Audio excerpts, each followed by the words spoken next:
Baik, Tambun salah satu sahaja dari kerusi tumpuan. Banyak kerusi yang kita perlu tumpukan yang kita gelar sebagai kerusi panas dalam PRU akan datang. Dan di sini saya mahu senaraikan 7 kerusi tumpuan.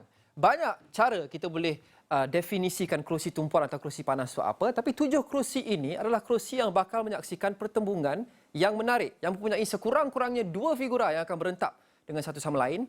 Masing-masing mempunyai tarikannya sendiri. P98 Gombak adalah yang pertama sekali. Menyaksikan pertembungan Menteri Besar. Sudah tentu, Datuk Seri Muhammad Azmin Ali dan juga Datuk Seri Amiruddin Syahri bakal berentak di sini. Pada PRU 14, Azmin menang dengan majoriti yang sangat-sangat besar. Lebih 48,000 di kerusi Parlimen ini. Amiruddin kali pertama bertanding di kerusi Parlimen. Azmin pula pegang sejak PRU 12 pada 2008. Tapi sudah tentu caveat utamanya adalah Azmin pada ketika itu memenangi atas tiket Pakatan Harapan dan juga bendera PKR. Kali ini berbeza. Bertanding di bawah tiket Perikatan Nasional dan juga Bersatu.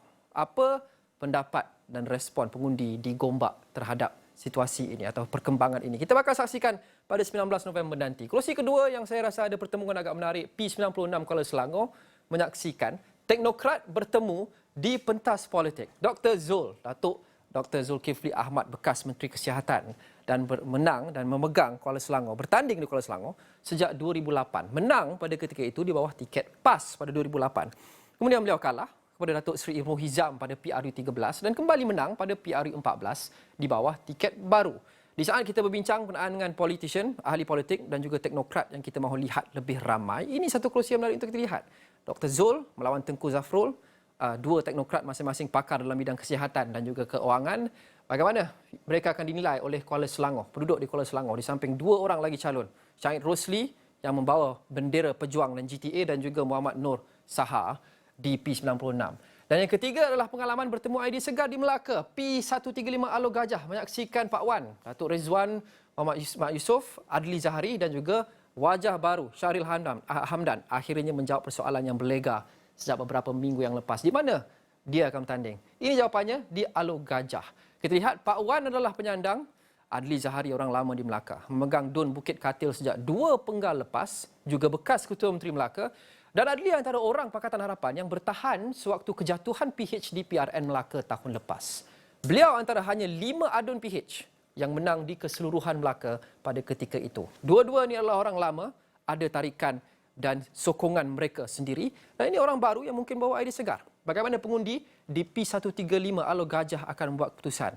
Kita tunggu dan lihat. Satu lagi yang menarik, pertembungan ikon bandar di P119 Titiwangsa. Pada PRU 14 dimenangi oleh Datuk Seri Rina Harun dengan majoriti yang agak sihat, lebih 4,100 undi. Tapi pada PRU kali ini, Datuk Seri Rina berpindah ke Sepang.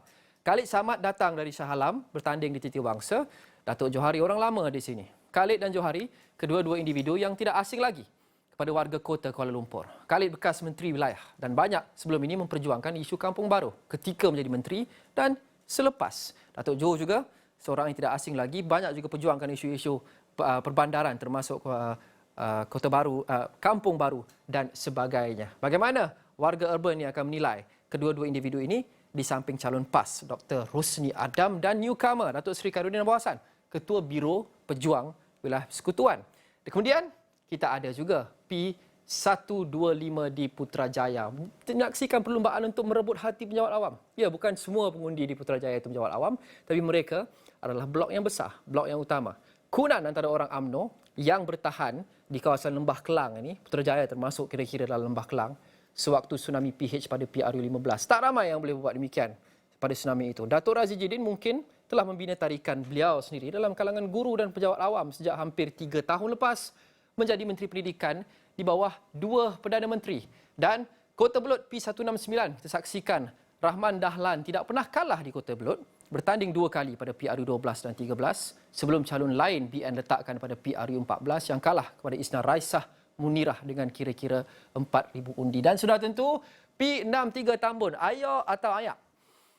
Peja pada baru ini, Datuk Seri Ahmad Faizal Azumu difahamkan telah meletakkan satu papan iklan billboard yang mengatakan beliau tidak pernah kalah di Tambun. Betul, tapi baru sekali bertanding di situ. Mungkin beliau akan terus berjaya menambat hati pengundi di Tambun, mungkin tidak. Apapun beliau akan dicabar oleh figura yang amat utama, pengurusi Pakatan Harapan sendiri. Datuk Seri Anwar Ibrahim gamble, mungkin mengatakan ini adalah do or die buat Anwar Ibrahim di Tambun dalam perjalanan beliau untuk cuba menjadi Perdana Menteri buat kesekian kalinya.